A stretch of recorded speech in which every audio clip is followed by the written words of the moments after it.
Hi guys, welcome back to another episode of Pop Talk. I am Sean. How you guys doing today? I am also joined by Soul. Hello. How are you doing today, Soul? Doing pretty good. Just got back home from Marco Island. Had the nice weekend with my family. So just excited to be back home and get back to the regular life. Yeah, that's right. How was your Thanksgiving Day slash Black Friday slash weekend? All that together. Thanksgiving, it was just me, my parents, and my little brother. And mom made turkey. We actually had more of like the American style Thanksgiving. So turkey, mac and cheese, sweet potato. And then Friday we had more of like the Cuban Thanksgiving, so the white rice and Mm. black beans, the pork, the yuca, things like that. So yeah, we Mm, celebrated with both our American and our Cuban culture. that's fair. Favorite stuffing of all time. I'm sorry, side dish of all time, not stuffing. You- I'm guessing yours is stuffing. It is. It is. Stuffing on the bread. Do you want me to choose American or Cuban or just both? Whatever Hmm. you want. Whatever you want. I guess I will say the day after. So yuca would probably, but the day after when you fry it, because the day of it's in this like garlic sauce that is completely delicious, and then the next day the leftovers you fry it, and it's just like it's better than a French fry, but it's a root plant and it's fried yuca. Okay, so for us who do not know exactly what yuca is, can you please describe what yuca is, if you don't mind? It's a root plant. It's like a potato but better. Okay, so it's like a sweet potato, kind of, but not really. Not really, no. Okay, fair enough. But it sounds interesting, so that's cool. I mean, for me, mostly it was just a matter of sleeping, uh, doing online shopping, and watching football. That's basically what I did. All my family's back in New York, so for me, it's just a matter of obviously I couldn't go to New York because 2020. But for me, it was just a matter of just like sleeping in. So there's that. But anyway, so we're here. So we're going to be talking about a couple of stories. We're also going to get into uh, what if you guys watched last week's, not last week's episode, the week before, where we had some me, Boggs, and Soul and Colin had some homework. So we're just gonna update where we were on that, as well as just kind of update what's gonna be stuff we're gonna come up with in the channel going forward. But right now, we're going to jump into some stories that happened throughout the week, and we'll just give our thoughts about it. First is going to be Godzilla versus Kong potentially going to streaming. So the Hollywood Reporter was reporting that Netflix made a $200 million offer to put Godzilla versus Kong on Netflix. Um, Warner Brothers kind of is blocking that and is reportedly trying to put a bid up so it can go on HBO Max. Now, Warner Brothers has a 25% stake in the movie, and Legendary has a 75% stake in the movie. So it's kind of interesting to see kind of will Warner Brothers put up more than 200 million, or exactly will Legendary kind of say let's take the 200 million? So that's going to be an interesting back and forth. As of right now, it's still slated to come out on May 21st, 2021 in theaters, which is Memorial Day weekend. But I'm curious to hear, so what do you think about this? Do you think they should take Netflix's offer? Should it go on HBO Max, or they should still play the wait and see game and wait for May 21st? Or maybe just decide later? What do you think? I think since Warner Brothers has a 25% stake in it, that they are wanting to see that theatrical money next year. And I'm guessing that they're hoping to do something along the lines of Wonder Woman 1984, because we heard that that's going to HBO Max, but then also is going to be in theaters so that they will have hopefully new subscribers coming to HBO Max to watch Wonder Woman, but hopefully those same people will decide to also watch it in theaters. I know like I might be one of those people that decide to do both. But so yeah, I think the best bet for Warner Brothers is to have it on HBO Max and have it in theaters in the same way that they're doing with Wonder Woman. But I can see Netflix, they have a lot of money and they're willing to drop as much money as they have to, that they could have a bidding war and end up where it's something that they have to take it because it would be stupid not to. So I could see it going either way. I hope that I'll be able to see it in theaters, but if not, then I'll watch it on streaming. I'm conflicted with this personally because I loved Godzilla, King of the Monsters. I had a great time watching it. It was just a spectacle. You know, I was watching it with Alex, and I was watching in IMAX, and it was just like Kong, just Godzilla just destroying everybody. It was just no, it's just a great time. So for me, I love going to the theater. So for me, it's just a matter of I want to see something like this in IMAX in the big screen. Like it's scheduled for the end of May, and obviously as of right now, things aren't looking good in the country, especially in the world with coronavirus right now. But potentially there might be a vaccine coming soon, and they're already starting to make plans of how they're going to distribute it. Who's to say by May the theaters will not be, maybe not obviously at 100%. I think that's would be asking way too much. I think that'll But be a maybe they while could till be then. open. Oh, I agree, but maybe they could be open 25%, maybe 50, who knows?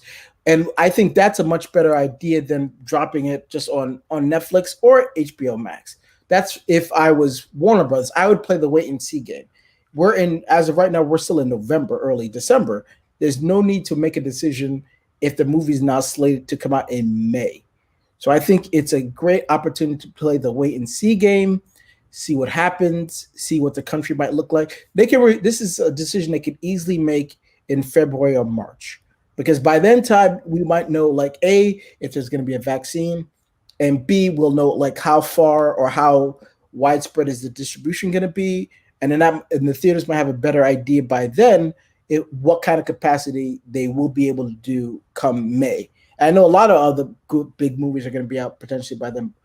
Black Widow might be out by is scheduled to come out early May. So there's a lot of things that they can easily kind of wait and see. But for me, if it were to go to streaming, I kind of see it probably will go to Netflix. I think Netflix might bump up their offer. I think 200 million is just like a starting salvo. Like, Mhm. hey, could we get it for 200 million?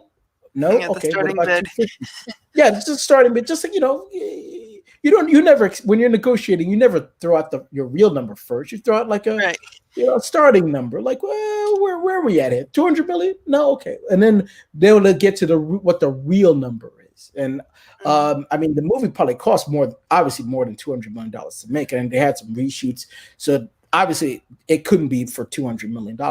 It would have to be anywhere close to like the rumor was that the starting bid was for No Time to Die, the James Bond movie, was 600 million. Whew. So for Godzilla and Kong versus Godzilla, for it to go 200 million, that sounds way too low, obviously. So it would have to go for somewhere north of 500 million easily for them to kind of forget the potential of the box office money to go to streaming. But do you have a preference, Netflix, HBO Max? Do you have a preference? So Not really. I have both of them.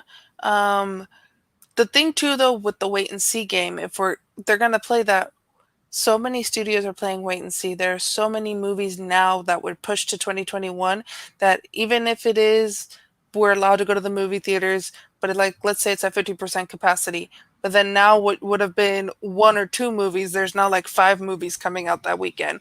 So yeah, five movies coming out with a less capacity in the movie theater, they might not be making the amount of money that they could make if Netflix were to be like, okay, we'll give you 500 million for this or something along that line. So I can see too the studios going, what is the theaters going to look like? What is the competition for 2021? Because there's so many movies that were supposed to come out this year that haven't and will be either coming out in streaming or coming out next year. And the studios have to make the decision on how are they going to make more money in streaming or with the limited box office with all the competition. yeah. I mean, that's a very good point. And another thing to keep in mind is also Godzilla King of the Monsters wasn't a much of a home run as they would have wanted it to be. So coming off that movie, coming into this, I mean, obviously it's Godzilla versus King Kong. I think that has a lot more cachet than just Godzilla King of the Monsters does. So you have to also put that into account that the last movie didn't do as well as they would have wanted. Um, even though I liked it, but that's do you take like the guaranteed money, whatever Netflix or even HBO Max is gonna bid versus the chance of it going out into theaters not at 100% capacity and knowing that the last movie didn't do as well.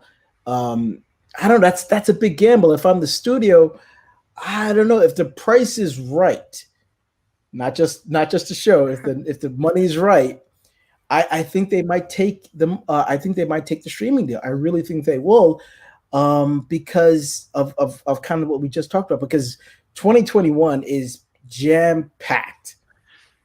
Now, because if Black Widow, which is slated to come out the first weekend of May, if that's still out there, would you still want to be playing around with Black Widow? If Black Widow comes out, that's going to be a juggernaut Yeah. regardless of what kind of capacity the theater is at. That thing is going to do gangbusters for whatever gangbusters will be at that time. So I really think that they might just, if the price is right, I think they just might take the money and put it on Netflix or put it on HBO Max. So Hmm. even though I'd be sad to hear that, but it is what it is. And for these Last types of thoughts, though? movies, they're really to be seen in IMAX because they're not the best stories, but they're just fun to watch. And watching a big monster on a big screen, just fighting another big monster on a big screen, like that's the way to watch it. It's not going to be as fun watching at home. Whereas like other movies, like King of Staten Island, would I like to see that in theaters? Yes, but that's a movie you can watch at home and not feel like you're missing anything by not watching it in the theater. That's true. Yeah, there's certain movies where you're like, I can catch that. I watch that at home. Something like this kind of movie is designed to be Mhm. watched on the big screen, the biggest screen possible with the best sound.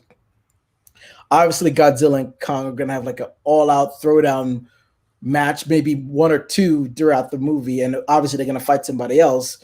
And obviously we'll cover that when the trailer comes out, because I'm looking forward to seeing the trailer for that movie as well. We've seen pictures of toys and stuff like that, but I'm curious to see what the trailer looks like. Because, but it's gonna be. I'd be really really disappointed if we have to watch it on streaming. But I understand. Right. It's 2020 has affected a lot of things. So would this be the worst thing in the world? No, obviously this is just preference, but because I'm still gonna watch the movie regardless if it comes out on HBO Max or Hulu, or well, not Hulu, but Netflix. Well, if it comes out on Hulu, I have all those. So wherever it comes out on, I'll go watch it. I'm gonna watch Right. it. So, but I prefer to watch it at the theater. But if that can't happen, then it is what it is. It's all about the studio trying to get as much of their investment back. So I get it. But with that being said, we're gonna move on to our next topic, which is Disney revealing their brand new intro for Black Panther as a tribute to the late great Chadwick Boseman. So, if you guys didn't hear about this, basically what Bob Iger released a tweet, kind of teasing that they were going to have a new intro for the movie, and then they released it on Disney Plus. And now I assume going forward that this is going to be how the intro looks going forward as a tribute to Chadwick Boseman, because the old intro used to have just all the Marvel heroes showing up. Now this new one has just tribute to him. So what do you think about the tribute?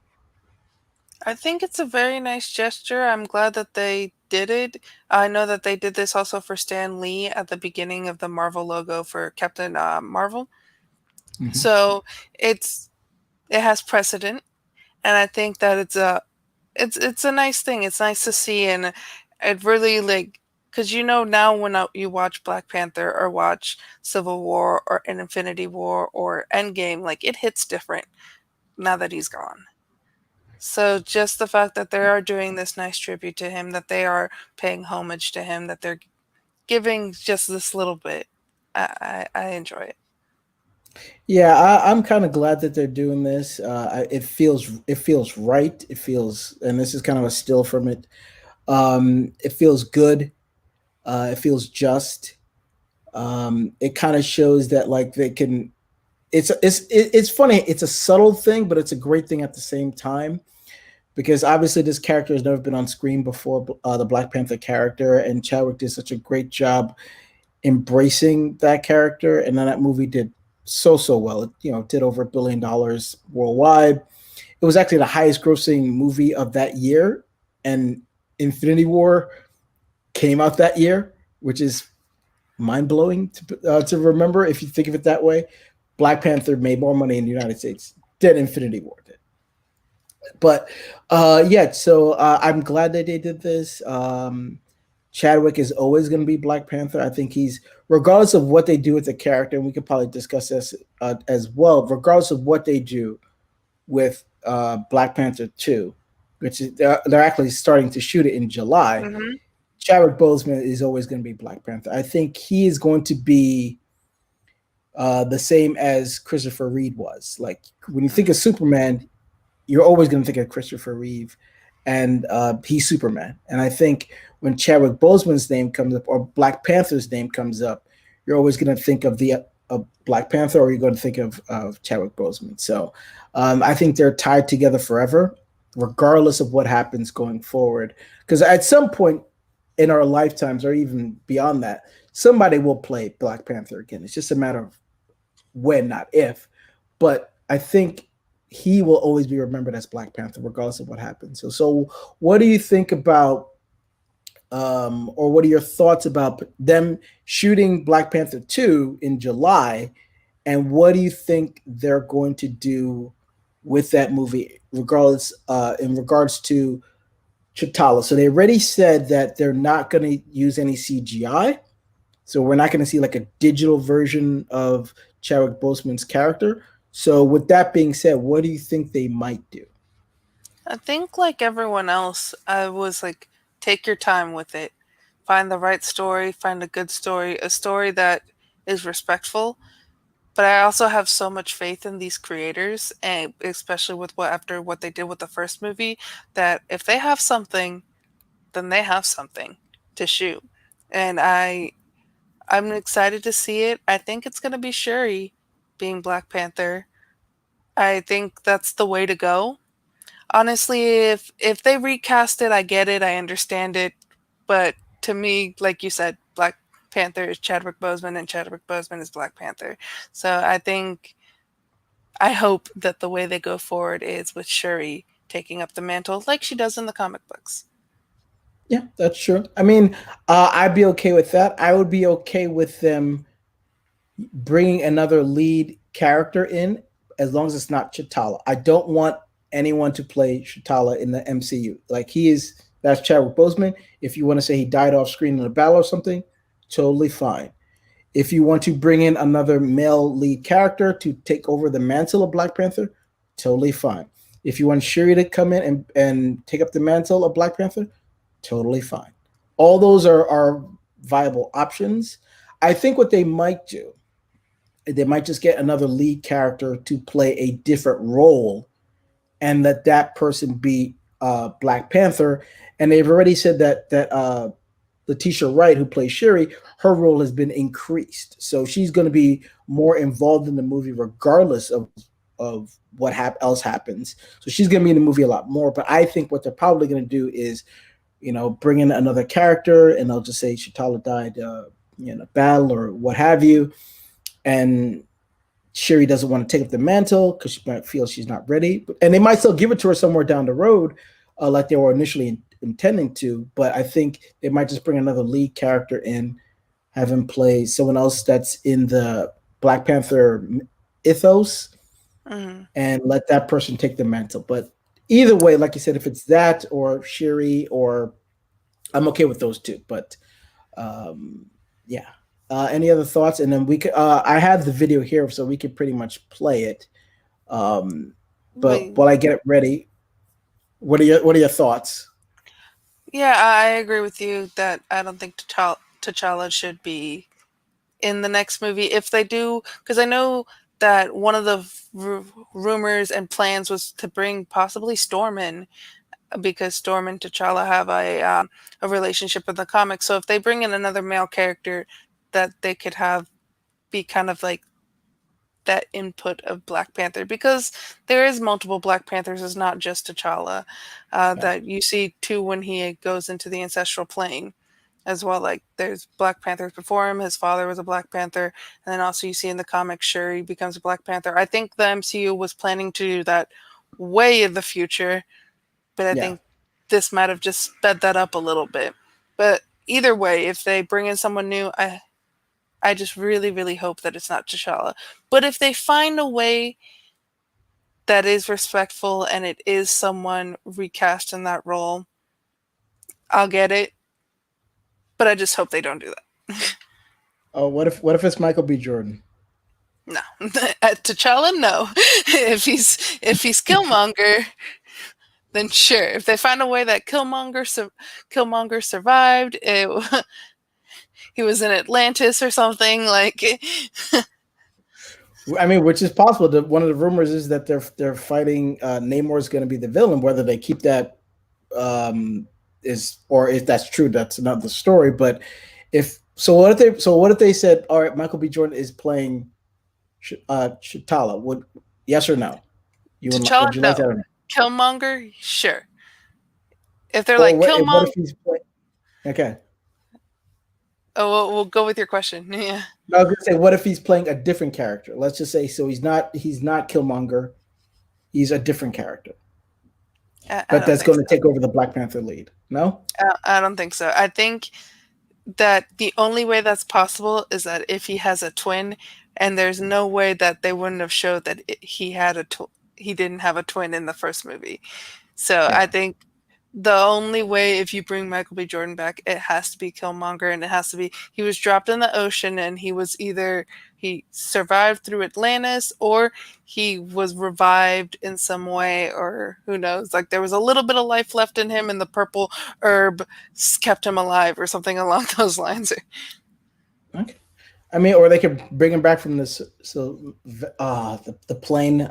This first word can't, because Ancestral. technically he was, yeah, ancestral plane, because technically he was king. So he could have been there, and maybe there's a way to get him out of there, and then maybe, yeah. I mean, I would be okay if they found a way to bring him back as Killmonger and let him be Black Panther going forward, or if they brought him back as a completely new character, I'd be okay with that too.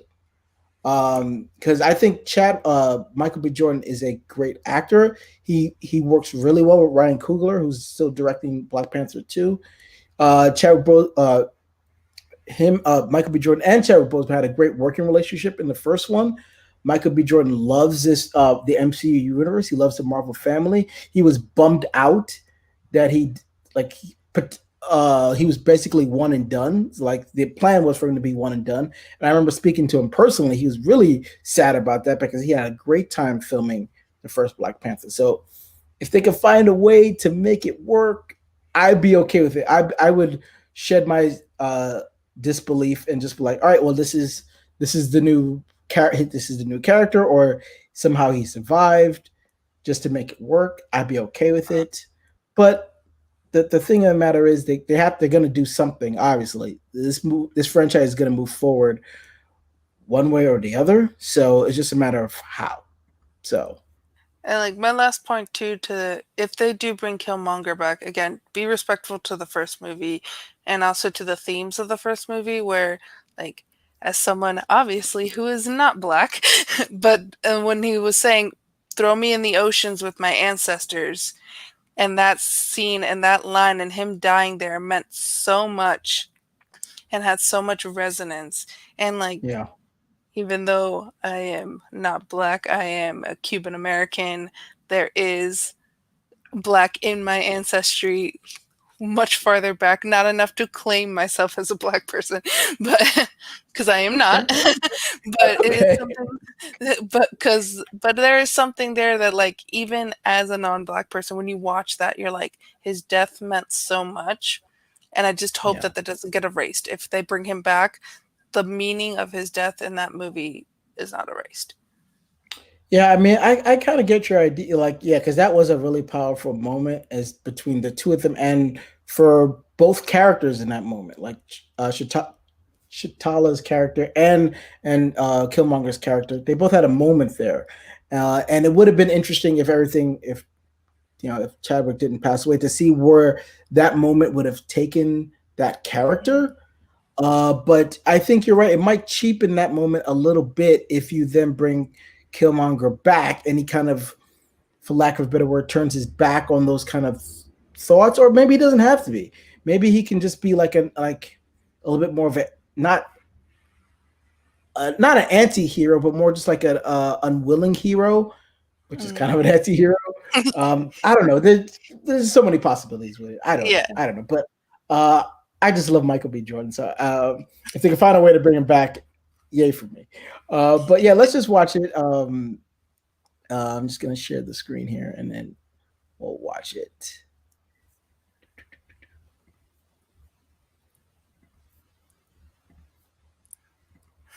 All right, and then full screen it, and then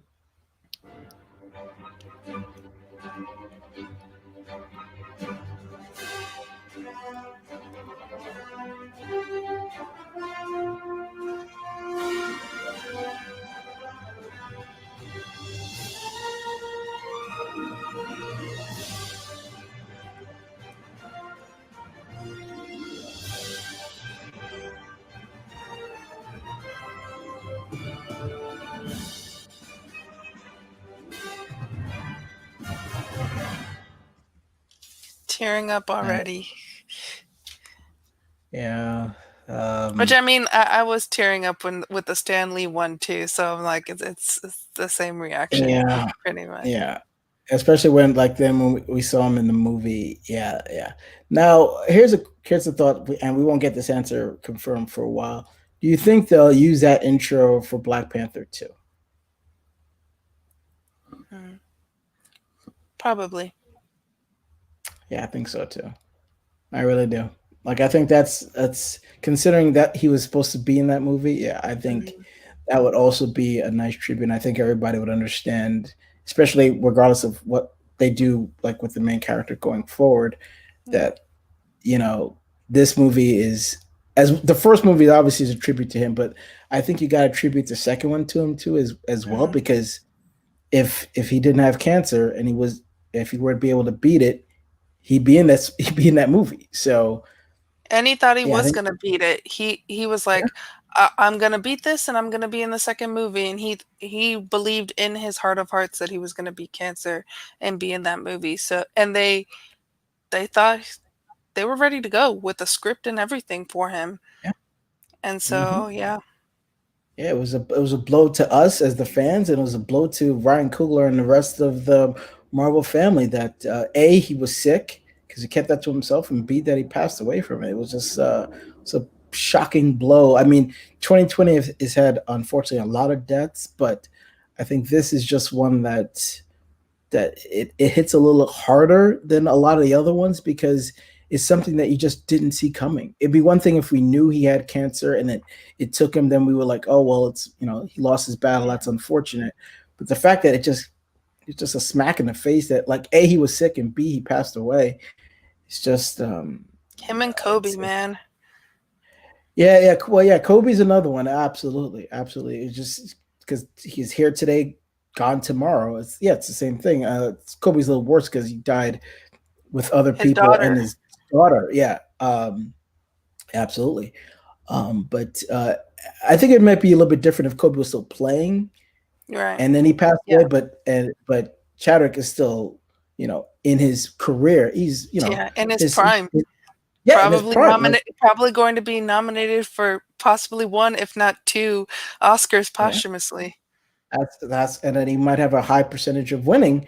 So the fact that he's stricken down A is tragic, but B, like when we're just getting to know him, like he's done some movies, but he had a lot more in the tank, obviously, to give us, especially not only with Black Panther, but the man could do anything. I think he's the It was man kinda of the like biopic Selena. movies.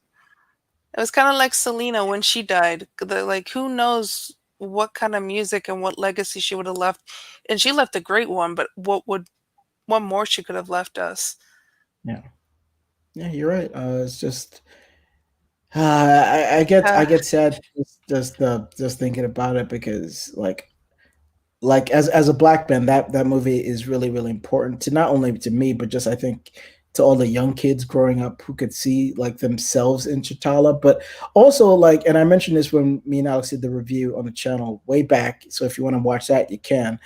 That there was just young white kids dressed up as Black Panther, and I think that's just as important to see young white kids dress up as Black Panther as it is young black kids dressing up as Black Panther. So that mhm. character is just really really important.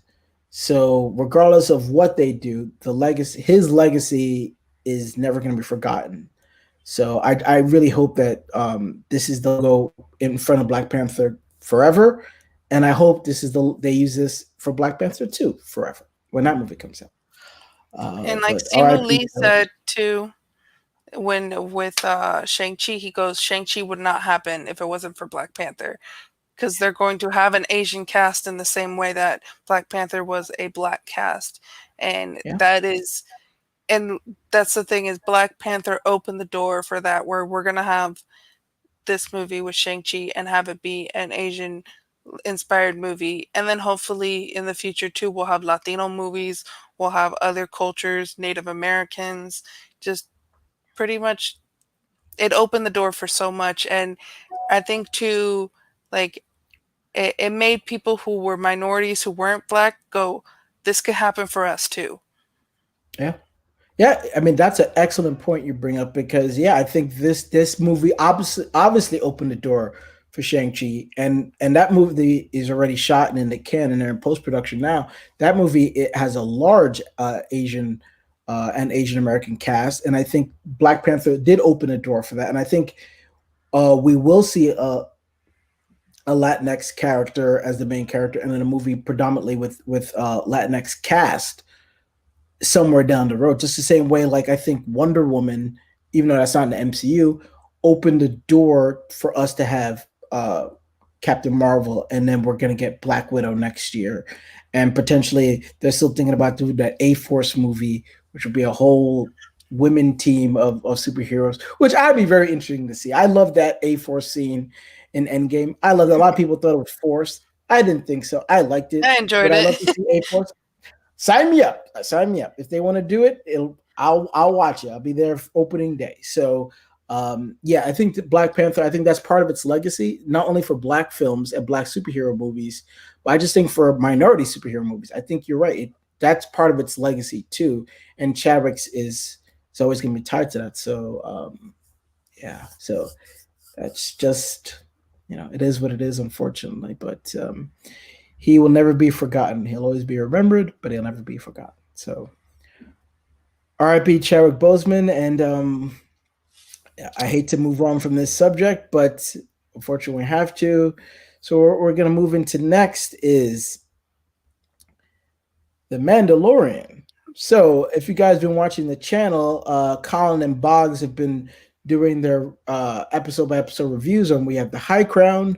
But I also want to bring it up on Pop Talk as well because obviously the last episode has just been such a pop culture explosion of excitement that I felt like we should talk about it here. So, spoiler alert: we will be talking about not only the last episode of The Mandalorian, episode 5 of season 2, but just our recaps of season 2 in general. Because I personally haven't talked about it on the channel yet. I know Soul has been on a couple of the episodes recaps with the guys, but so first, what are your general thoughts of the entire season?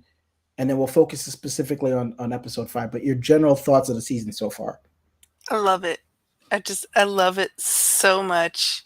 And I think that it is at the same time keeping that same episodic kind of like you have the monster of the week for like the first two episodes kind of thing, but at the same time you're bringing in all of these other Star Wars things from the books, things from the comics, things from the other TV shows, the cartoons, things from the prequel and the sequel trilogies, and from the original trilogies. It's going. this is all Star Wars and it's all important and it all counts. And even if you haven't watched those things like Rebels or Clone Wars or hadn't read like the Aftermath books or whatever, like it's still going to be accessible and easy for those people. But at the same time, it's like, ooh, look at this Easter egg. If you know, you know. And I'm like, Yeah, I mean, I have been loving the season as well. So I was in the thought process, especially when season two got announced and when they started, there was rumors about who was going to be in it. I was afraid that the spotlight was going to be moved off the Mando character and the child, which we'll get to. I thought they were going to kind of move away from them a little bit and start introducing these other characters and kind of going explaining what's going on with them, and then obviously starting to do spin-offs, which they're probably still going to do. But this show has done a great job of mixing Mando with these new characters and potentially telling their own stories. The show has done a masterful job of catering to fans who just watched The Mandalorian and fans who are completely in have encompassed the Star Wars universe in terms of Rebels, the Clone Wars, the books, all kinds of media, as well as not only just the movies. So, like, you can, as a fan of just The Mandalorian, you can watch it and not get lost or confused. But then if you're a fan of everything else, then there's just like this oh my god moment where you're like seeing this character from an animated show in a live action show for the first time. You're like, oh my god, that's Sabine, that's Ahsoka, that's all these characters. They've mentioned Thrawn already, so like there's all these things that they've mentioned that have existed in these animated things or just books. Now that's in now everybody has seen it. Because the Mandalorian has stretches far and wide. Like there are certain people that have the Mandalorian is their gateway into Star Wars. Like some people have watched this before they've watched movies. So I was fearful that they were gonna. If anybody remembered the show Heroes, the season 2 of Heroes started to spider off into other storylines and left a lot of the main characters in the dust and kind of jumbled everything up and got confusing and it was frustrating. So I was fearful that that was going to happen, but it did not happen. So props to Jon Favreau, Dave Filoni, and got to give props to Kathleen Kennedy too. She's still in charge. So as much as some of the Star Wars fans want to crap on her for Rogue One and for Solo and for the sequel trilogy, you got to give her props for the Mandalorian too. She's still in charge. So if you want to give her hate for those, you got to give her props for this. So I love this show. So what has been your favorite episode or moment so far? so if it was before this week, Yeah. because obviously the 5th episode is my favorite one because you have my girl in there, Ahsoka, like, Yeah. and Rosario Dawson does a great job. Like, and the only like one little complaint was that her like tendrils were not as long as it was because they've grown longer in Rebels. But like that's such a minor complaint that I was like, I didn't even care. Oh, and it was obvious they said the reason why they did it is for movability. Whereas like when you're animating it there's no problem with movability because it's an animated show. When it's actual live human, and it just looks so good. So like if it was this week, episode 5 is my favorite. Yeah. If we're gonna go, even though some people didn't like episode 4 as much, I really enjoyed episode 4, and then episode 3 like had Bo-Katan as well. So like I think it would be like a tie with 3 and 4. But honestly, like all of them, like the only one that like they're all 5 out of 5s with like except for episode 2 is like a 3.5, 4 out of 5 for me. Still great, still loved it, but it was one of those like, oh, spiders, no, thank you. You like the episode, you just like the spiders in the episode. Not the spiders. Yeah. Remember, I don't like scary things, which we'll bring up later in the episode, but I am not a scary person. Like, yeah. And I must point out that I am rocking, my Mandalorian shirt here. This is the way. This is the way. So that's on purpose. So that's not by accident. So my favorite episode, obviously, is episode 5, but before that, it was episode 4. So I thought Carl Weathers directed episode 4, did an amazing job directing an episode. Like I love the beginning part where Bando is just telling the child, like, put that wire there. No, no, no, do that, do that. Like that's comic gold right there. That was just It was genius. Baby Groot and Rocket all over again, but Basically, Star Wars. basically, yeah. And that Press this button, don't press this button, press this one, and no, it was like red no, wire, blue wire. Like, but don't get shocked. And then like he's gonna get shocked once you say that. And gosh, like it was just yeah, you're right. Like that scene in Guardians of the Galaxy Part Volume 2 was great. And that scene was great too. And this is the fight choreography was great in episode 4, but episode 5, just like obviously, the Mandalorian is a western in mm, space, in a western show in the Star Wars galaxy. And I think Star Wars has taken a page out of Marvel's playbook, where you can have obviously all those movies are superhero movies, but they're superhero movies slash something else. mhm. So like if you look at Ant-Man, that's a superhero movie slash heist movie. If you look at Winter Soldier, Captain America Winter Soldier, that's a superhero movie slash political thriller. If you look at um, a lot of their movies, they're like Doctor Strange is kind of a superhero slash horror kind of psychedelic thriller type movie type. But they all have slashes now, so they're just not superhero movies anymore. So the Mandalorian is a space fantasy, sci-fi fantasy slash western. But with episode 5, it's a sci-fi uh, western slash uh, uh, uh, Samurai movie. samurai movie, and it just had the feelings of both those things. So And it you're brings mixing that some Star debate of Wars. the samurai and western all the time Mhm. because people go samurai and western, they're so similar. They're just one is more American culture, one is Japanese culture, but they basically have the same things.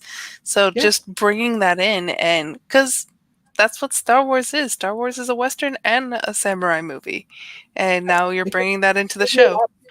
It could be a lot of things. I mean, I'm happy for the Mandalorian because it does give Disney a lot more flexibility and confidence for them to go in other avenues with Star Wars, especially on TV. If they're going to do movies at some, obviously they're going to do movies more again. What will time will tell. But now I think obviously that we're going to get some spinoff from the Mandalorian. We don't know, and we're obviously going to get the Obi-Wan show at some point. But for me, I would love to see them just be more confident now in the material in terms of TV, where they can do whatever they want. Obviously, the Mandalorian has such a focus that you don't have to know a lot about Star Wars to watch it and enjoy it. So the fact that they could do that in another avenue, so they could maybe do, dare I say, a comedy, dare I say, a romantic comedy, dare I say, like just a drama. Like there's different things you could do with Star Wars. It doesn't always have to be lightsaber battle, laser fight. Like it doesn't always have to be that way. Mm. It's like that way. It's fun and great and exciting, but I think the Mandalorian has proven that we don't need to see a lightsaber flare up every 5 seconds for us to enjoy the content. So And that when it does flare up, like in episode 5, and you see her twin blades that you see in both Clone Wars and Rebels, and you're like, Ahsoka! yeah. And it's like that Mhm. moment, like you see her and you're like, my girl, like you have an entire book to yourself. Clone Wars, yeah, is Anakin's story, but it's also Ahsoka's story. She plays such a big role in Rebels, and you're just like, my girl getting her limelight. Yeah. And I like I'm loving like these episodes are all standalone. Like obviously there's a through line going through all of them that he's Yeah. trying to get the child. We'll still call him the Mhm. child for right now. Back to the Jedi. But all these episodes besides that are just all standalones. Mhm. It's just like a sheriff coming into a town or a bounty hunter going into a western town, helping out the people there, and then moving on to the next town. It also kind of reminded me of the old Incredible Hulk show, where Bruce would just kind of go into town, save those people, and then he'd go on to another town. And like obviously he has a through line going through the show, but for the most part, all those are standalone episodes of him just kind of like this loner helping these people out in this situation and then just moving on to something else. So I'm loving that we're just picking up these people. Like obviously they've had other adventures. Ahsoka and Sabine and all these people have had other adventures, but I'm just glad that we're just like meeting them. Mando is helping them, and then he's moving on. What happens with those characters? As of right now, we don't know. Will they be in the rest of the season? We don't know. Will they get their own show? We don't know. And I love the fact that as of right now, we don't need to know. We don't Mm-hmm. need to know. And then the thing too, like Horatio Sands, the Mithril, he was in episode 1 of season 1. And then we're like, oh, we're done with that character. And then we see him in the trailer and we're like, oh, we wonder if that's kind of like oh, the Hulk is in the battle of Infinity War. Is this CGI trickery? Is he really there? Is that actually Ahsoka or is that actually Bo-Katan just CGI trickery? But then you're like, oh no, he actually is there. So he's in one episode. I don't see him being in another episode. And that could be something where you see a character once a season and that makes their story go forward, but you don't have to see them over and over again. Because I believe that we won't see Ahsoka again this season. I think if we see her again, it'll be next season or the fourth season. Because I think what needed to happen with her this season happened, and then we're gonna go on to a new story. Because it is, even though, like you said, a through line throughout the whole season, it is each episode is its own story and its own theme and its own like thing that my parents they've seen all the Star Wars movies. They were alive for the original trilogy, but Mm-hmm. they haven't watched The Mandalorian, they haven't watched the other shows, the cartoons. And we popped up and watched episode 5 and my parents were able to jump into the show during episode 5 not knowing anything about The Mandalorian and be able to enjoy it. Yeah. I mean, and I think the show has also done a good job of reverse engineering the old shows. Like, because now I used to watch Clone Wars when it first used to premiere on Cartoon Network, and then eventually I kind of fell off. But I do now want to go back and rewatch it and reintroduce myself to Ahsoka, and then see where her journey got into a Clone Wars, and B obviously she was in Rebels. I know that even though I didn't watch Rebels, I know she was in Rebels, and kind of see where that story leads to, because now they've brought Thawne in, so potentially Thawne is going to be either, I doubt in this season, but what if Ahsoka gets her own show? What if Rosario Mhm. Dawson? Because for me, it's kind of weird. I agree with you that we're not It going to was a see her backdoor again, but pilot. yeah, it probably is because you don't get Rosario Dawson for one episode. I don't think you do that. So it wouldn't surprise me if once the season is done, Disney announces that Ahsoka Tano is getting her own series starring Rosario Dawson, and then we get to see what she's going to be up to going forward. Maybe she's still going after Thrawn, what have you. Don't know. Search for That's a story for Ezra. another day. Search for Ezra, even though I know whoever Ezra is, I don't know any of that storyline because I didn't watch Rebels, but now I want to watch it. So the show has done a great job of sprinkling in these little tidbits. If you're a fan, you get it. If you're not, what is this? Who is this Ahsoka person? I might want to know more about her and go back Mhm. and watch it. Who is this Ezra person? Who is Thrawn? Who is Sabine? Yeah. Like, who are all these characters that obviously they're important in the Star Wars universe, but a lot of people have just been introduced for the first time to these names. So it wouldn't surprise me if Disney released their numbers and say like, "Hey, we got a spike in Clone Wars watching, we got a spike in Rebels watching, especially after this episode." So it wouldn't surprise me if that were the case, because now I personally, once I make room for watching some more things, which we'll get to what we've been watching in the next segment, I would definitely be revisiting Clone Wars, and I will be watching Rebels for sure. And that was the other thing too. Like they could have just had Ahsoka Tano in that episode, and that would have been enough for us who are Rebels fans. But then they dropped the T word, Grand Admiral Thrawn. They said, "Where's Thrawn?" And we're like, Is he gonna be in the Mandalorian? Is Thrawn gonna be in the Mandalorian? Left so many questions. So I do have several questions here. Goes whether you do are able to answer them or not. We're gonna go into them just because watching these shows, like as they say on Force Center, speculate responsibly. So what I like to do is not try to predict too much of what's going to happen forward because if I predict something and it doesn't happen, I don't want to be upset. That's And fair. so, That's fair. but I do have many, many questions, and I'm sure you do too, going forward with this season. So Yeah, the first fireman. question, the biggest question, are you going to be calling him Baby Yoda, or are you going to call him his new name that we found out episode 5, Grogu? I'm calling him Grogu because that's his name. Like baby, like when last season when everybody was like, "Oh, it's Baby Yoda," like that's not Baby Yoda. That's not his name.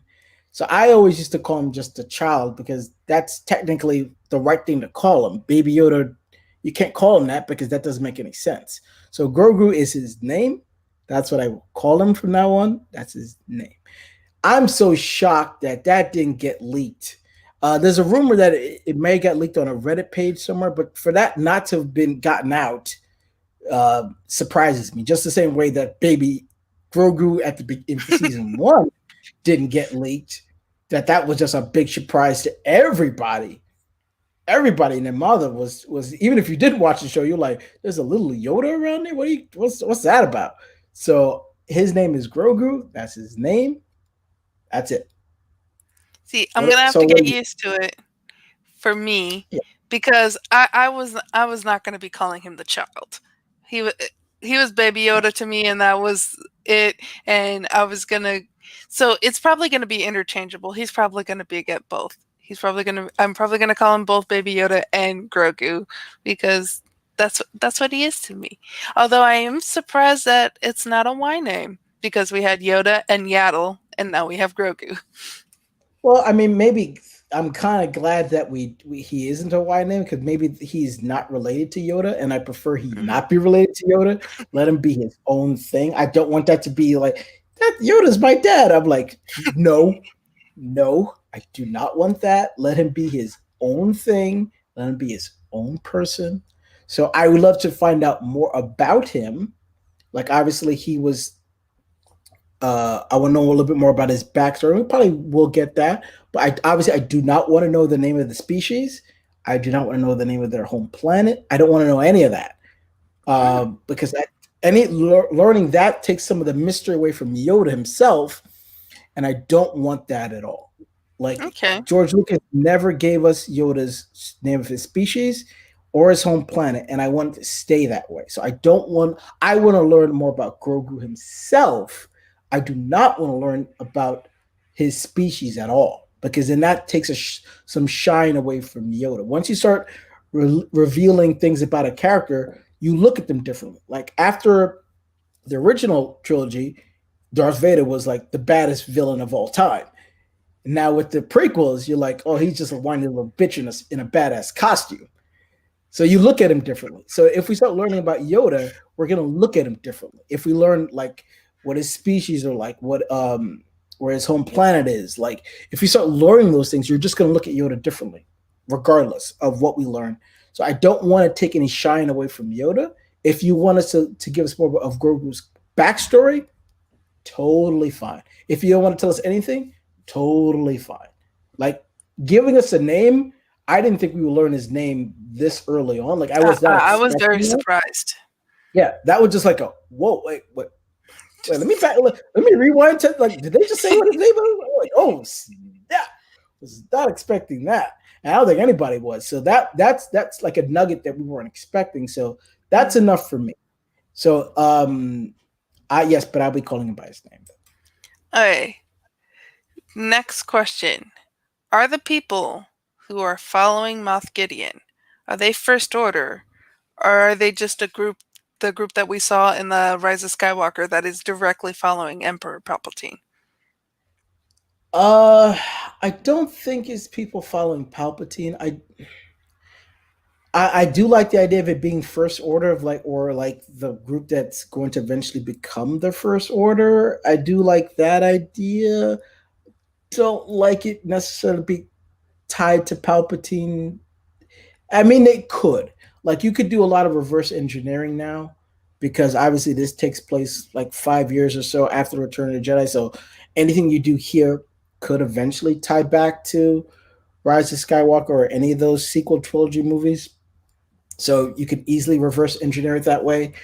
But for me, I just think it might just be what could eventually be the First Order. That would make more sense to me.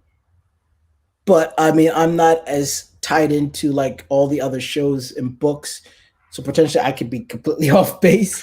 But as a person who's really just kind of seen all the movies, the beginning of Clone Wars, and just this, I really haven't read any of the books or watched Rebels or the new animated show. I can't remember what it's called. Resistance.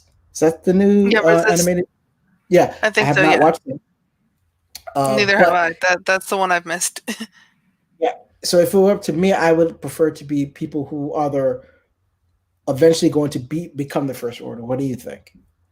So before episode 5, I wasn't getting First Order vibes. I was thinking this could be a direct line to Palpatine, especially because I think that going in my later question, I think that they're making Snoke clones or trying to make the clones of Palpatine that end up being Snoke, and I think it's a direct line to Palpatine. However, episode 5, you see one of the droids and they have that kind of like insignia of the First Order on its side. So it's like, could be First Order, or it could be a kind of amalgamation of both, where it's someone where Moff Gideon could be directly working for Palpatine, but also starting the First Order and trying to create it. So now in my mind, I'm not sure. It's one of my questions. It could be either or. It'd be exciting either way. I mean, it could be. I mean, the answer could be both. I mean, it could eventually start off as being as people who were part of the First Order, and someone could splinter off of like, this could work for Palpatine, and then just like, and then make that turn, and then so who knows what they like? Obviously, like I said, because uh, we know how that played out, they could easily tie this into that if they wanted to. They Hmm. don't have to, but they can easily do that. Well, not easily, but they could do that. Would it help you think differently? Because if they do that, then you will think of Rise of Skywalker and the sequel trilogy differently if they start making those connections. So if they do it, they have to do it wisely, Hmm. you know. So And and carefully. and I'm hoping because I was a person that I loved The Force Awakens. I absolutely loved The Last Jedi. You can come in my mentions, it's fine. And Rise of Skywalker, I didn't hate it, but it didn't really do it for me. And if this show can make Rise of Skywalker a better movie in my mind for me, then I'll be like, thank you, The Mandalorian. You are the best right now. Yeah, I wasn't the biggest fan of Rise of Skywalker. Like that movie has more potential than Hmm. payoff. Like there's a lot of things that they set up that just went nowhere. But I agree with you. Like if the Mandalorian or any other sequel show could make us look at those movies differently, so have at it. The same way I think the Obi-Wan show is going to make us maybe look at the original trilogy different because something's going to happen in that show that might tie directly back to the original Star Wars movie. Who knows? So like all these things that they're doing now can easily just reverse engineer it and tie it back Hmm. to certain moments, certain things in the movies or the other shows. Because obviously, Obi Wan met Darth Maul in the Rebels show, and they had an interaction. I'm not exactly sure what happened because I didn't watch it. But I do want to go back and watch it now, especially before that show comes out. So like they're doing all this reverse engineering stuff. So uh, I hope that it can tie back in and make us look differently, but I don't think they have to. But a part of me is just like, don't do a lot of fan stories, just tell your own story. But if they were to do it, sure, why not? That reminds me of like the very end of Solo, that movie where Darth Maul pops up, and all of us who've watched Rebels and Clone Wars are like, "Oh my God, Darth Maul, there he is!" And then everyone else was just like, "Wait, what? I thought he was dead." Well, yeah, well, a lot of people like who didn't keep up with the shows were like, "Is that Darth Wait Maul? a Didn't he die?" second. Like, what? Yeah. What happened there? Confused a lot of people. They're like, when does this movie take place? Like, oh, you got to be watching the other things to kind of know. Like, okay, I get it. So yeah, that was confusing for some people. And they're like, oh, I don't know what's happening here. So the same way with Rogue One was like, is Rogue One like when does this movie take place? Because it came out the year after the Force Force Awakens, and people were Awakens, like, yeah. this movie, where's Ray? And I'm like, oh, it's not the sequel to that. No. And I Uh, love Rogue One. And I enjoyed Solo too. So honestly, with me, like the Disney era, I enjoyed it. The Disney era was good for me until Rise of Skywalker, and then it was like, okay. But I don't wanna yuck anyone's yum. If you loved Rise of Skywalker, you can love it, and I'm happy for you, kind of they're, thing. they're, they're 3 for 2 for me. So I liked Rogue One. I like Force Awakens. I like The Last Jedi. Did not like Solo, and I did not like The Rise of Skywalker. But Solo is the one I dislike the most because there's just certain things that are just like, really, that's how Han got his last name? Don't buy that. That's how Han and Chewie met? I don't buy that. That's a story for another day. But Sorry for another day. what are some of your questions here? Okay, what are they using Baby Yoda's blood for? What do you think? Uh, it's probably for force powers sensitivity. Like, because obviously he's got some metachlorians in there, even though they're never going to probably mention that name. The M Never count. going to use that word. Never going to use that word specifically. So I think because obviously the Jedi are few and far between. So knowing that he's force sensitive, they might be using his blood to replicate force users and probably get them into force order, or potentially that could be used to help clone Snoke, and then that could help with Palpatine. So there's some. I think probably it has something to do with Snoke, and that has to do with the First Order. So that makes a lot more sense, and Palpatine. So that makes a lot of sense of why they're kind of using his blood.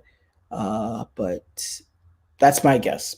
What do you I think? think it's Snoke. I think it's they're trying to create a clone that will eventually become Snoke. Yeah, yeah, I think so. Alright. And then the next one, I know that you did not watch Rebels, so I'm gonna try to ask it in a different way. So Ahsoka sent Din to the Jedi is sending Din Djarin and Grogu, Baby Yoda, to the temple on Tython. And Yeah. I was originally going to be like, is it going to be similar to how with Ezra when he first went to the Jedi Temple on Lothal and Rebels? Since you have not seen Rebels, what do you think is going to happen in the Jedi Temple?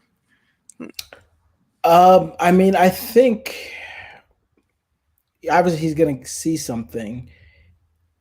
Do I want him to see Yoda? Oh man, I don't know. I don't know. Um, can he see another Star Wars Jedi character? I'm okay with that. If it's Yoda, would I be okay with that? Again, you haven't seen Potential. Rebels. What if it's Kanan? What if I know. Kanan I comes? know.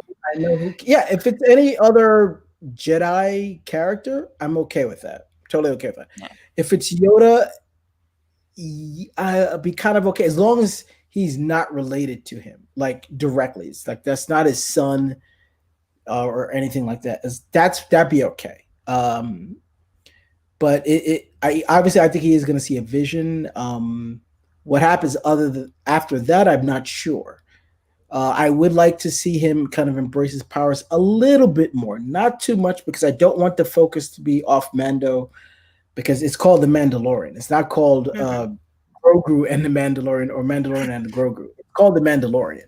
So I don't want him to embrace his powers too much, because then Mando can just always use him as, oh, well, Grogu, just use your force and help me. I don't want that. I don't want him to use that be a crutch for him, and it really hasn't so far. The force only really kind of helped him once, Hmm. um, in terms of getting his butt out of trouble. So I like that, and I don't want that element to be abused or misused potentially. So I do want him to embrace his powers, but just not use it a lot. Only like in a dire situation, not like every episode he's moving something with the force, or unless he's just doing it for fun. Like he took the cookies. Hey, yeah, I was gonna say, is getting cookies a dire situation for Baby Yoda? Well, that's funny. So if you want to use it for funny purposes, yay. Saving Mando or saving anybody else, like in a season finale or something like that, okay. But every episode, no. But him getting cookies. He can get cookies all day long. That's funny.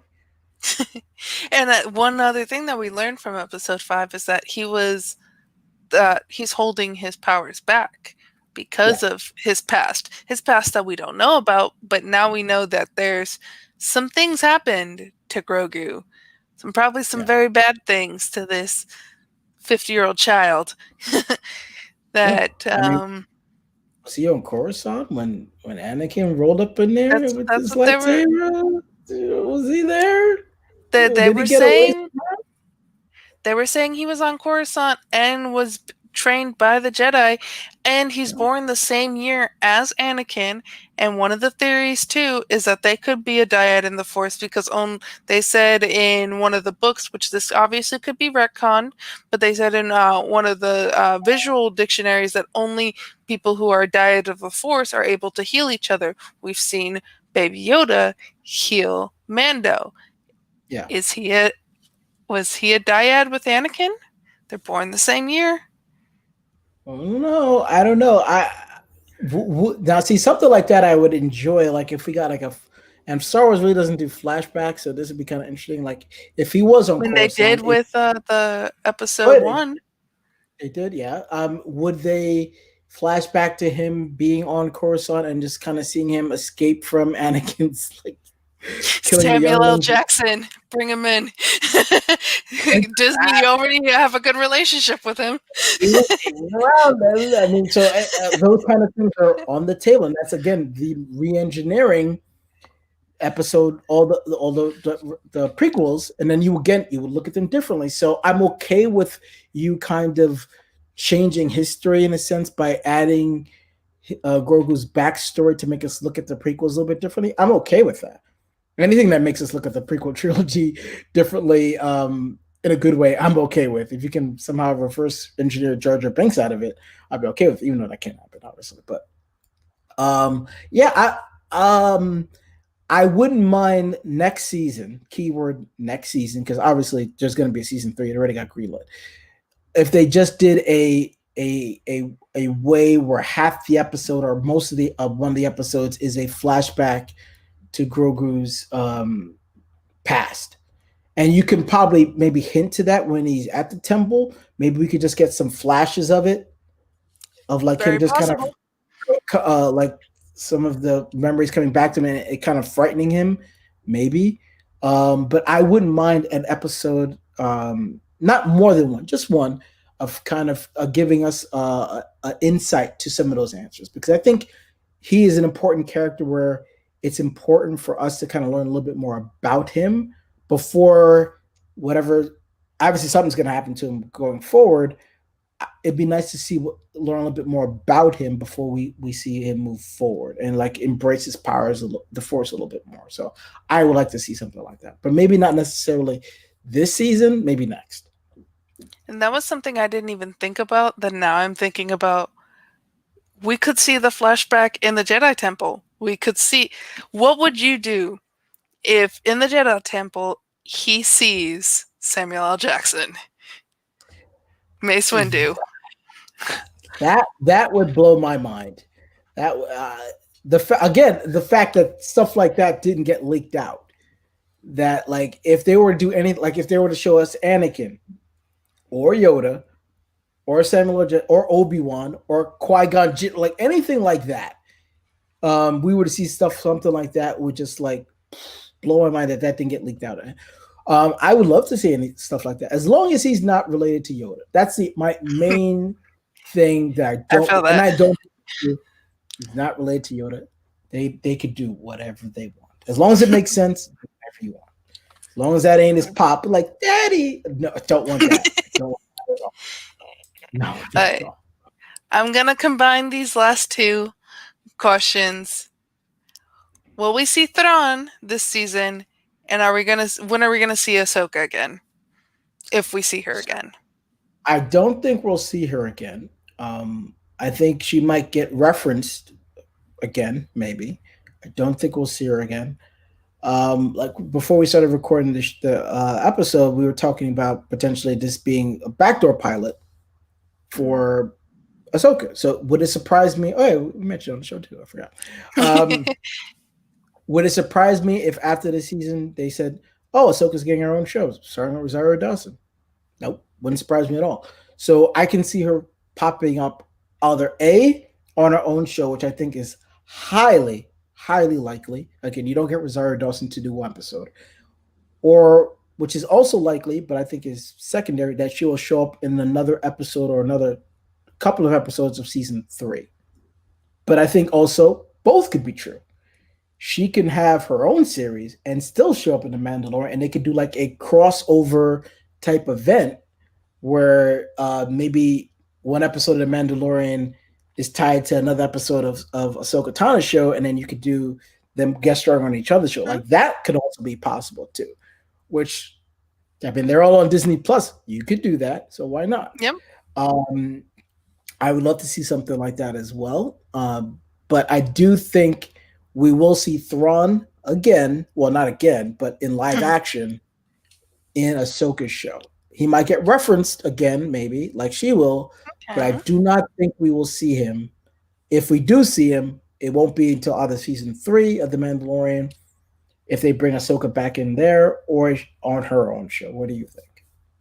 So I didn't think about us only having Thrawn a name and Thrawn being on Ahsoka show. I kind of like that idea.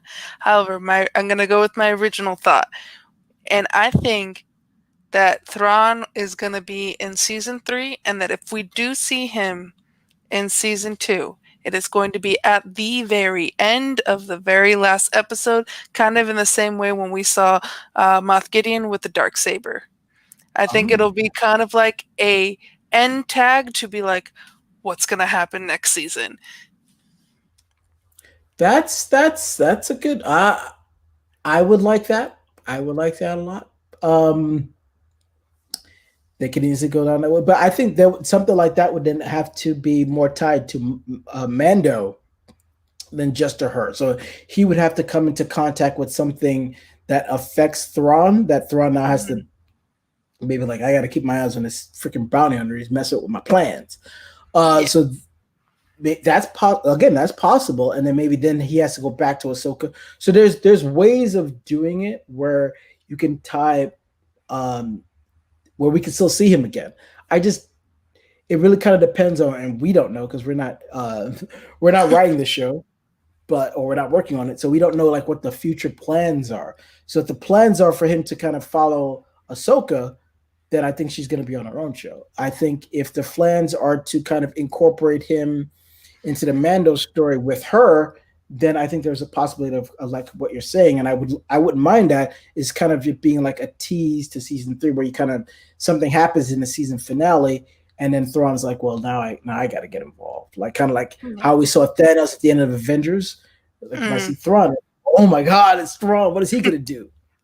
You know? Mm. And I don't want to spoil Rebels for you, but my biggest question for myself, which I can't ask, is if there's Thrawn, Ezra, question mark. But I guess we'll go forward with, is there any other predictions or any other thoughts that you have on the Mandalorian? I mean, for me, the last 3 episodes are just gonna be like they're gravy at this point. I mean, the show's done just a great job of like of the balancing act between viewers of Justice Show and viewers of Rebels and Clone Wars. So for me, like because I'm not as familiar with a lot of those characters, seeing them again, not seeing them again is not like my biggest priority. Is kind of Mhm. also is for me. I'm just focused on Mando and Grey Goo. I just like what's gonna happen with them, who they encounter at this point. I have no idea. Like obviously, Moff Gideon, he's obviously gonna they're Yeah. gonna fight him at some point. Like it's just which episode is it gonna be? Just the last one, or is they gonna meet him before? Like they got to meet him at some point. So that's just like that's a given, obviously. So he's gonna be fighting somebody. Is he gonna use that dark saber? Probably. Is he gonna keep it? Who knows? Do I know a lot about it? No, but it's cool. Uh, but yeah, that's a given. They're gonna fight. What happens other than that, I don't know. I am intrigued. What's gonna happen at the Jedi Temple? What else we're gonna see? And we kind of touched on that already. But other than that, him fighting Moff Gideon is the only thing I'm look forward to because I know it's gonna happen. Anything else that happens after that, as long as again my initial fear doesn't come true and the focus kind of shifts more off of Mhm. Mando and these other side characters, as long as that doesn't happen, I'm good, and I have faith in John Favreau and Dave Filoni. So uh, I've really been enjoying this, and I think the show can't do anything wrong. But they haven't really had a bad episode yet. I agree. Now, if you want to say you didn't like the second episode because you want to call it filler or what have you, that's debatable. But you can't tell me any episode that's been bad. Like you're like, oh my Mhm. god, this was like the worst episode. If like the episode 2 of the season is the worst episode, then the show is doing great. Yeah. So the last 3 episodes, again, as long as obviously they're gonna fight Gideon, um, and that's the only thing I'm looking forward to. Other than that, I'm just going to sit back and enjoy the last 3 because then who knows how long we gotta wait till season 3. It's obviously gonna Mhm. be like mid or late 2021 probably. So Yeah. I'm just gonna sit back and take these last 3 episodes and just enjoy them. What do you think? So for me, like you said, it's gonna be gravy. It's gravy on top of the mashed potatoes, on top of the turkey. If we're gonna go with some more Thanksgiving vibes from, which is the way you have to because turkey is so dry. That's why I enjoy the pork, the Cuban side of throwing back to our conversation earlier. But Mhm. one thing that did get me is a tweet from Hal Hickel, who's an animated animation director at ILM, said, "Y'all in for a roller coaster these last 3 episodes." Smiley face, hashtag Mandalorian. And now I'm just like, what's gonna happen? Oh my god! I'm I thought I was excited, and now I'm just like, ooh. Well, it's like I'll quote the great Kevin Garnett: "Anything is possible." Like anybody could pop up, especially like we talked about before. Like when it gets to the temple, starts using the force. Who knows? Anyone could pop up. So past, present, anybody Future. could. So yeah, the fact that like he said that we're in for I think some more surprises and that battle scene, like or battle scenes. So yeah, I am looking forward to the last 3 episodes.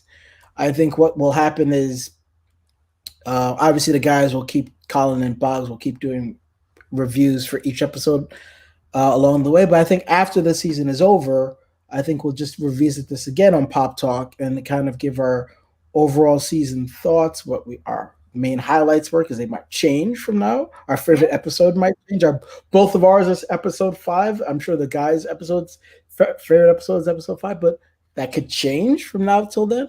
Who knows? And kind of what we think might happen in the episode in season 3, and who is going to get a spin-off season series because somebody's getting a spin-off series. It's not Sabine or Ezra slash anybody from Rebels Taika or Waititi as IG-11 from the first season. uh, sure. Uh, that Dre was amazing, so sure, why not? Anything like that. So, uh, looking forward to that. Obviously, the boys will keep redoing. We have the high ground.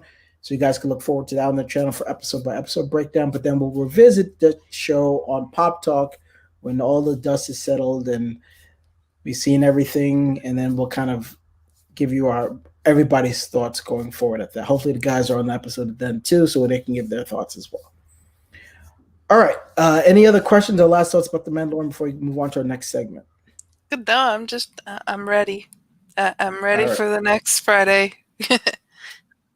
And then if you guys have any thoughts or comments or theories, please drop them in the comments below. Let us know what your thoughts are. Love to hear what you guys think. Okay. So now we're going to move on to the next segment. WRRP, watching, reading, recommending, or playing. So if you watch our first episode of Pop Talk 2.0, all of us had some homework to do. So I had committed to, and Boggs has committed to watching The Boys, and because I hadn't watched it, he hadn't watched it as well. So we had committed to watching the first 3 episodes of season 1. I'm here to report that I have done that, but I have gone beyond that. I have watched the entire season 1, and I'm halfway through season 2. So I am at the halfway part of season 2, and I am loving it so far. And I'll get to my thoughts about The Boys in a minute. But Soul had some homework herself. She had to watch a certain movie that she was a little hesitant about. So Colin and I, on the other side, the receiving end, had to watch A Quiet Place because both of us are scaredy cats and we do not like scary movies. And both Boggs and Sean have seen A Quiet Place already. So that was my homework. I have watched it. Are we going to go into our thoughts, or are we waiting for a second? No, you go right into your thoughts, and then I'll get into The Boys. What are your thoughts about A Quiet Place? So I very much enjoyed this movie. It was a very good movie. Wasn't scary, not really, although I did watch it with the lights on and I was doing my laundry while watching it. But there was a lot of moments where I was like, okay, I need to pause and pay attention because they're doing their sign languages. I need to read the subtitles. It's very quiet, obviously, quiet place. Mhm. And so, just slight spoiler going forward with this. So the worst part for me was actually when she stepped on the nail, because like there's moments where, like, at the very beginning when they lose their son to the beast, like that just like automatically got you like, oh, this is the movie we're watching now. Like this is, they literally, like, they have to stay quiet. They cannot make a sound. These beasts are blind, so they can't see them, but they can hear them. Any sound, they're going to go straight, and it's just going to be a straight attack. And so the fact that you have this pregnant woman walking down the stairs, land foot all the way down on a nail that's sticking out. First off, that would be horrible anyways. But that she has to stay quiet because otherwise the beast would attack her. And then also she's pregnant and then also gives birth. Quiet.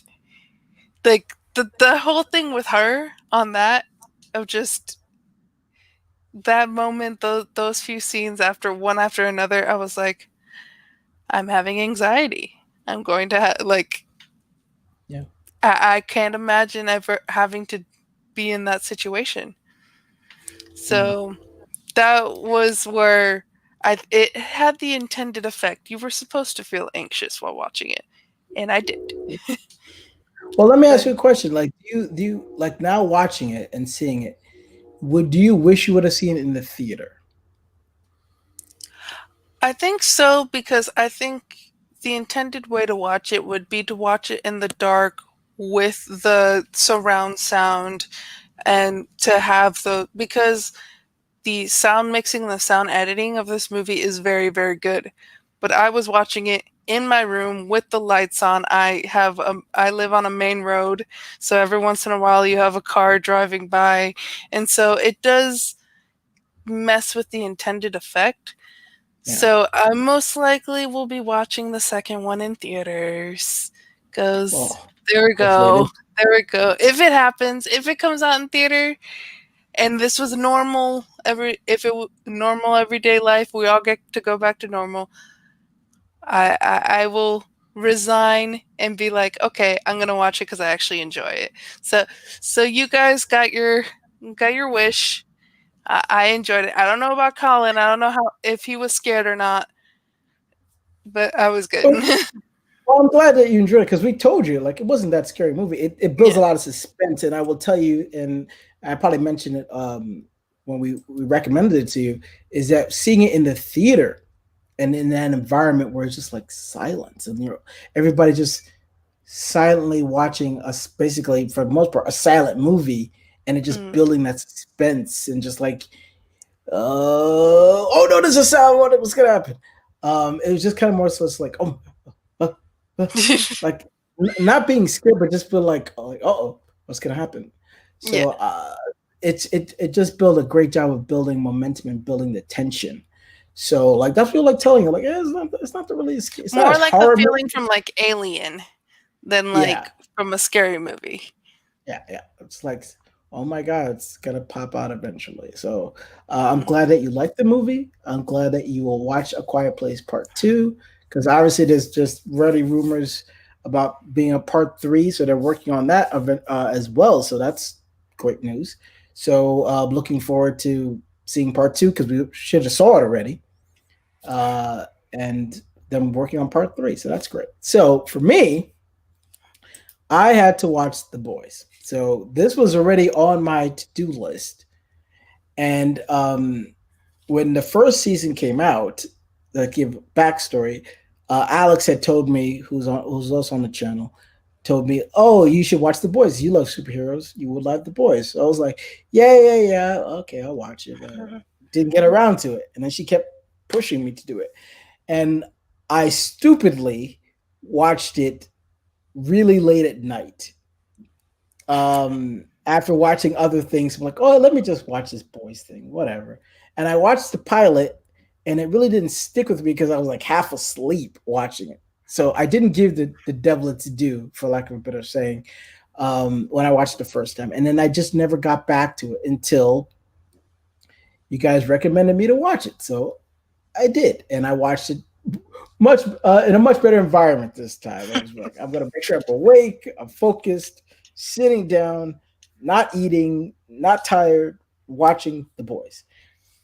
And my thoughts are, I really liked the show. It is not my favorite show of all time. It's not like this, like, oh my god, The Boys. It's a good show. I am intrigued by it. I want to learn more. I'm curious to learn more. But if the boys ends if the end of this season, which season two, which didn't premiere that much long before I'm watching it, if let's just say that's the end of it, even though I know it's not, I wouldn't be like, no, I need the boys. It's like, oh, that's too bad, boys. I'm more sad that we're not getting more glow, but that's a story for another day.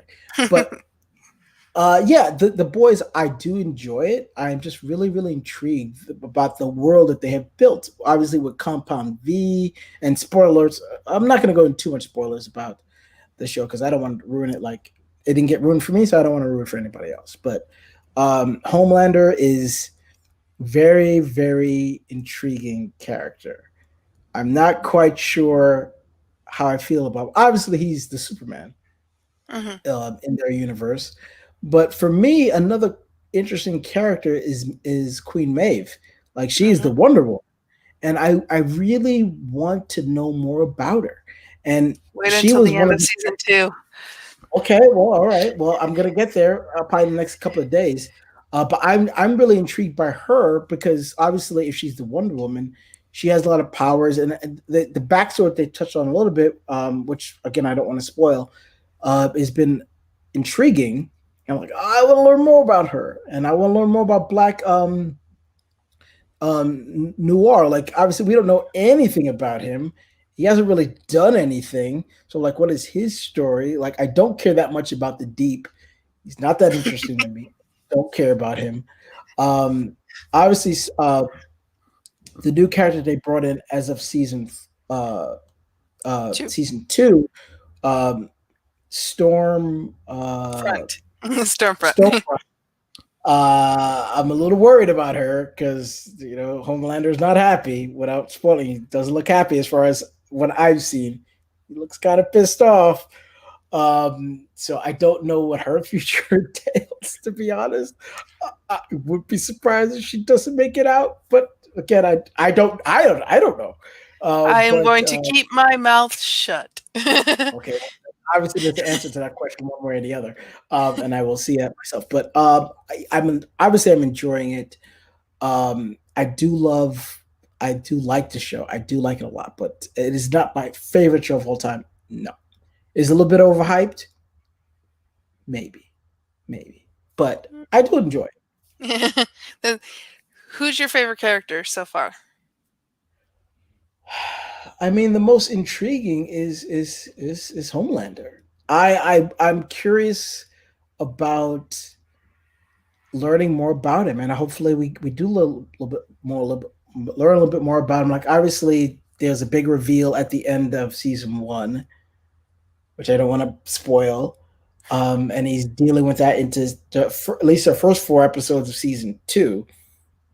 But I just want to learn a little bit more about him, like obviously his upbringing, what his relationship was to Vault at the beginning, going forward. He's the most interesting character to me. Starlight, mm, eh, eh, she's okay. Um, Her and Huey's relationship, eh, eh, eh, eh. Butch, eh, eh.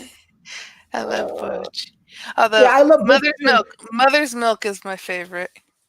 Yeah, Mother's Milk. That name is just when I first like what is his name? Mother's Milk. Interesting. Played by my Um, fellow Cuban, Laz Alonso. I didn't know he was Cuban. Yeah, Afro Cuban. Oh, nice. That's an interesting combo. But yeah, the show is just really, really good. So I'm excited to kind of see where it goes. So I'm glad it was recommended to me.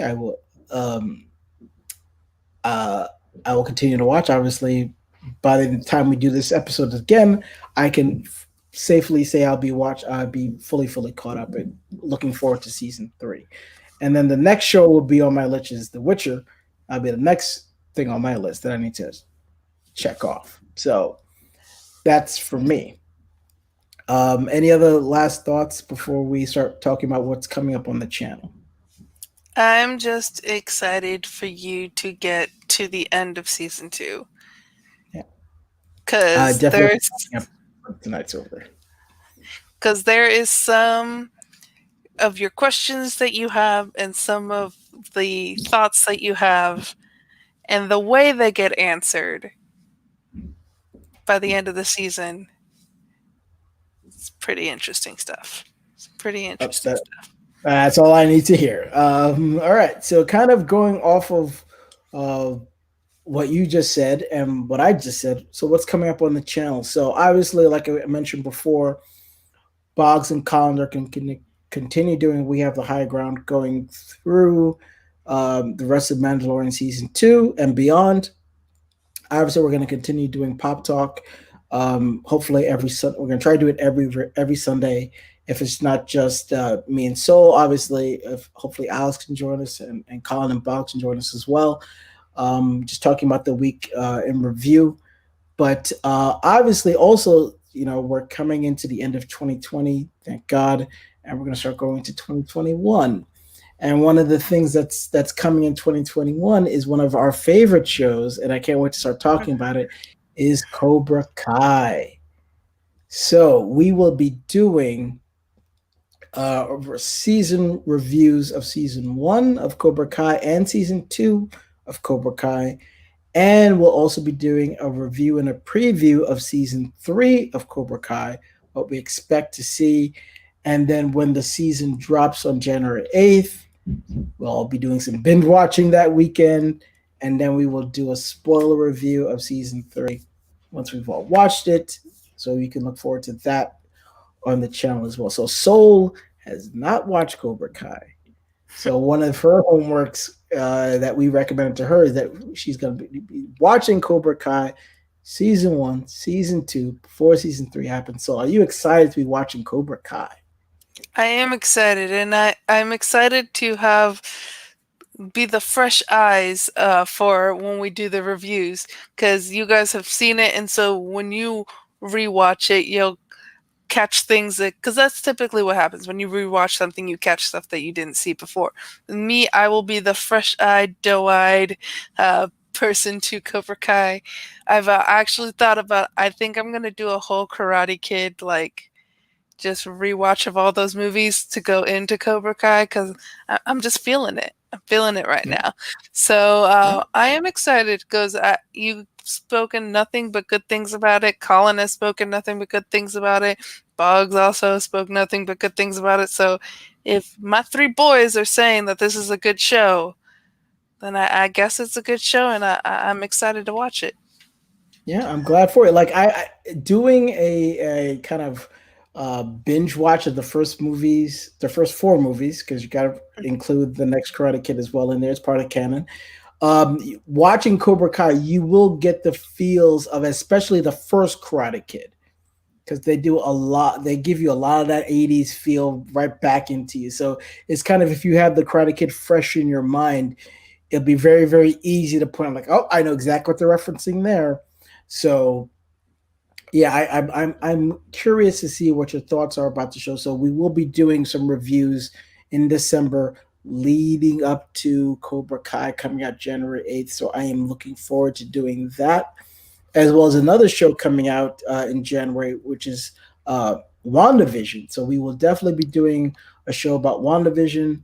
We will do a review of what our thoughts are before the show starts, and then we'll obviously do we'll probably want to do week by week because it's probably going to be weekly, like all the Disney Yeah. Plus shows are. Week to week reviews of WandaVision going forward. So that comes out on the 21st.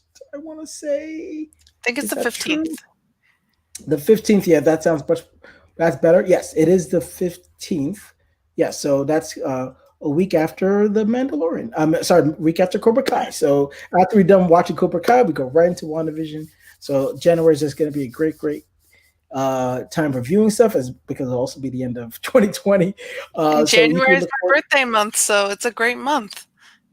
Happy birthday to you! So you'll be celebrating your birthday watching Cobra Kai and WandaVision, and our new president will get sworn in as well. So a lot of good things happening in January. So you guys can look forward to seeing those things on the channel as well.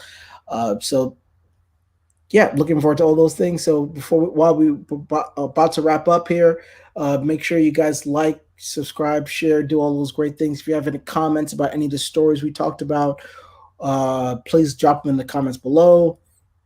Also, make sure you check out we have the high ground as well as on the channel, and maybe in the new year we'll start dropping some more things on our channel. Who knows? Time will tell. But until then, so where can the people find you besides on the show here?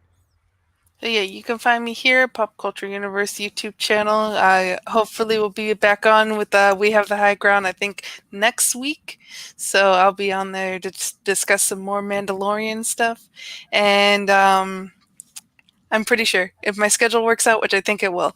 And I'm also on the Media Sweaties Network YouTube channel. I've started a new show. There's 3 episodes right now. It's called Soul Talk, where we're just talking about random things that we've watched and read, kind of in the same vein of what happens at the end here of Pop Culture Universe Pop Talk. So, but it's a much longer discussion. It's just me and a couple of friends. Hopefully, Sean in the future will be able to come on. Sure. And yeah, put you on the spot right there. Very good, but and then definitely, why not? Why not? and then, yeah, you can find me at Soul Govin on Twitter and at soul.k.govin on Instagram. Excellent, excellent. Okay, so that was our second episode of Pop Talk. Thank you guys for indulging us for an hour and 40 minutes. I did not think just the two of us would talk for that long, but we start talking about Chadwick Boseman and boys and Mandalorian, all this stuff. It just Time just goes away from you. So for Soul, for Sean, for myself, thank you. Why do I said my name cut twice? That was silly. Thanks for watching, and then see us next time on Pop Talk on the Pop Culture Universe YouTube channel. Please like and subscribe. See ya. Bye.